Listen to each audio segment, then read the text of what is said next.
ঢাকা বিশ্ববিদ্যালয়ের সংগ্রামী ছাত্র ভাই বোনদেরকে আমার সশ্রদ্ধ সালাম। তোমরা এই সরকারের অন্যায়ের বিরুদ্ধে প্রতিবাদ করেই চলেছ, তোমাদের জয় নিশ্চিত সুনিশ্চিত। ঢাকা বিশ্ববিদ্যালয়ে দফায় দফায় ছাত্রলীগের সন্ত্রাসীরা বহিরাগতদের নিয়ে যেভাবে বোনদের উপর অত্যাচার করেছে, যেভাবে আমার ভাইদের উপর অত্যাচার করেছে, স্বাধীন বাংলাদেশে ঢাকা বিশ্ববিদ্যালয়ের বুকের কল্পনা করা যায় না। যে ঢাকা বিশ্ববিদ্যালয় থেকে আন্দোলন করে ভাষা আন্দোলন প্রতিষ্ঠিত হয়েছিল, দাবি আদায় হয়েছিল, অনুসূচির গণঅভ্যুত্থান সৃষ্টি হয়েছিল। 90 আমরা ছাত্র আন্দোলন করে স্বৈরাচারীর সাথে পতন ঘটিয়েছিলাম। সেই ঢাকা বিশ্ববিদ্যালয়ের বুকে রক্ত চলেছে আমার বন্ধুরা, আমার ভাইদের। এটা মেনে নেওয়া যায় না। বিশ্ববিদ্যালয় কর্তৃপক্ষ বাংলাদেশের সমস্ত বিশ্ববিদ্যালয়, কলেজ, স্কুল সব বন্ধ করে দিয়েছে। মঞ্জুরি কমিশন, বিশ্ববিদ্যালয় মঞ্জুরি কমিশন এবং সরকারের পক্ষ থেকে বন্ধ করে দেওয়া হয়েছে। ঢাকা বিশ্ববিদ্যালয়ের ছাত্ররা তোমরা হল থেকে যাবে না। কুমিল্লা বিশ্ববিদ্যালয়ের ভাই বোনদের বলছে আমরা হল ছেড়ে যাব না, বাড়িতে যেতে আসতে অনেক টাকা লাগে। কেন আজ এই পরিস্থিতির সৃষ্টি হলো, এই দায়ী সরকারকে বহন করতে হবে। আজকে বিজেপি দেওয়া হয়েছে, কেন? বিজেপির কাজ কি ঢাকা বিশ্ববিদ্যালয়? ঢাকা বিশ্ববিদ্যালয় বিজেপির কী কাজ বেঁধেছে? ঢাকা শহরে, দেশের বিভিন্ন জায়গায় বিজেপির কী কাজ? এই কাজ একবার করেছিল দুর্নীতিবাজ আব্দুল আজিজ যখন বিজেপি প্রধান ছিলেন। তাই বিজেপি প্রধানের প্রতি আমার অনুরোধ থাকবে, আপনাদের দায়িত্ব বর্ডার পাহারা দেওয়া। ছাত্রদের বুকে গুলি চালানোর জন্য আপনাদেরকে চাকরি দেয়নি সরকার, আপনারা বর্ডার পাহারা দেন। মায়ানমার যখন গুলি করে, মায়ানমারের সেনাবাহিনী যখন ভিতরে ঢুকে আসতে চায়, উপর থেকে যখন হেলিকপ্টার গানশিপ থেকে গুলি করে, তার উত্তর দিতে পারেন না। অথচ দেশের ভিতরে আপনারা যারা আন্দোলনকারী, যারা ন্যায়সঙ্গত আন্দোলন করে, তাদের বিরুদ্ধে আপনারা অবস্থান নেওয়ার জন্য কি বোধ করেন না, এক কার্পণ্য বোধ করেন না। কেন? আপনারা বলে দেন এই দায়িত্ব আপনাদের না। আপনারা বর্ডার পাহারা দেন। বর্ডার থেকে প্রতিনিয়ত হিরোইন আসছে, মাদক, বিভিন্ন ধরনের ফেন্সিডিট আসছে, বিভিন্ন ধরনের মাদক পাড়া বাংলাদেশে আজকে ভরে গিয়েছে। সেখানে আপনারা পারেন না নিয়ন্ত্রণ করতে, আপনারা শুধু পারেন বিরোধী দলের উপরে দমন নিপীড়ন করতে। সে কথা ভুলে যান। এখান থেকে আপনারা প্রত্যাহার হয়ে যাওয়া আপনাদের ভালো বলে আমি মনে করি। সরকারকে বলবো, এই পুলিশ দিয়ে, বিজেপি দিয়ে, র্যাব দিয়ে কোনোভাবেই এই আন্দোলনকে দমন করা যাবে না। এই আন্দোলন ছাত্রদের প্রাণের দাবি।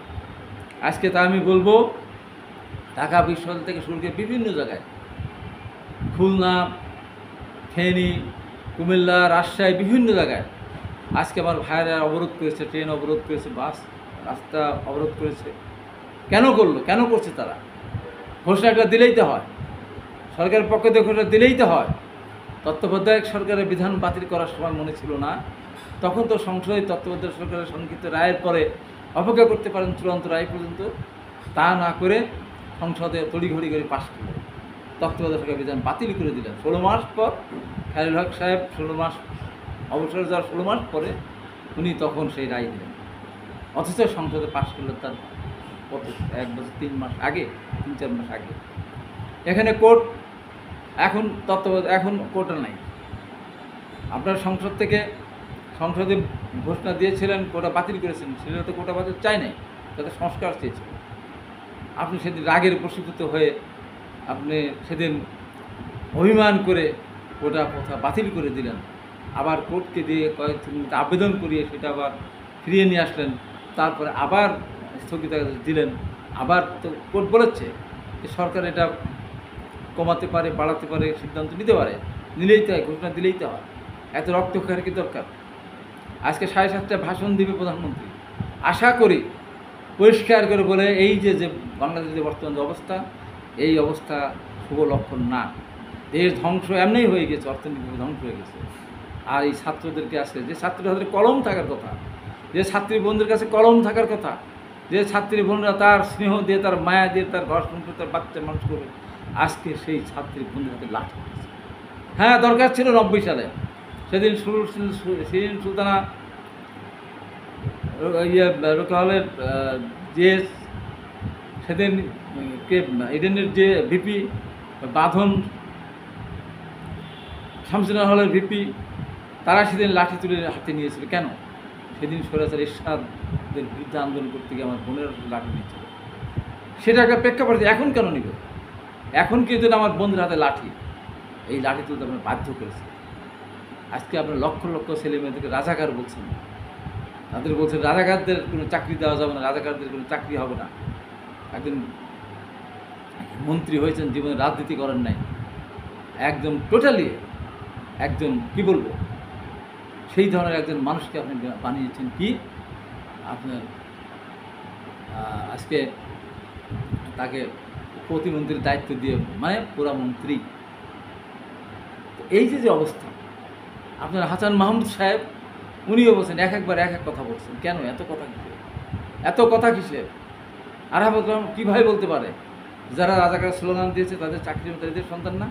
তাদের বলে নাই তারা রাজাকার, তারা বলেছে সরকারের পক্ষ থেকে যে রাজাকারের বাচ্চাদেরকে চাকরি হবে, যে যারা আন্দোলন করে তারা রাজাকারের বাচ্চা, তারই প্রতিবাদে তারা বলেছে তুমি কে আমি কে, রাজাকার রাজাকার। কে বলেছে সরকার সরকার, কে বলেছে স্বৈরাচার স্বৈরাচার। এই তো, তার মানে তারা রাজাকার হতে চায় না, রাজাকারকে তারা ভালোভাবে এই স্লোগানটা তারা দেয়নি, ক্ষিপ্ত হয়ে ক্ষুব্ধ হয়ে তারা দিয়েছে। আজকে সেটাকে কেন্দ্র করে সারা বাংলাদেশকে আজকে একটা নগরে পরিণত করেছেন সমস্ত জায়গাতে। আজকে বাইতুল মুকাররমে সেখানে বিএনপির সেখানে গিয়েছিল, সর্বস্তরের মানুষ সেখানে গিয়েছিল গায়েবানা জানাজায়, সেখানেও সেই গায়েবানা জানাজার পরে সেখানে পুলিশটি আসলে নিক্ষেপ করেছে, বিভিন্নভাবে সেখানে অত্যাচার নির্যাতন করার চেষ্টা করেছে। বিএনপি অফিসে গতকাল তছনছ করেছে। এর আগে একবার এই ঘটনা ঘটিয়েছিল, বিএনপির অফিস আমাদের একবার ধরে নিয়ে গেল, তারপরে আরেকবার কতবার করে একটা অফিস কতবার তল্লাশি করে, বোমা নিজেরা রেখে তারপরে বলে 100টা বোমা না, ওখানে 101টা ছিল, 8টা গেল কোথায়? এসব প্রশ্ন করলে মানে আসবে, লজ্জা করে না? এগুলো লজ্জা করে না? নিজেরা বোমা রেখে বিএনপি অফিসকে বোমা রাখে, যে অফিসে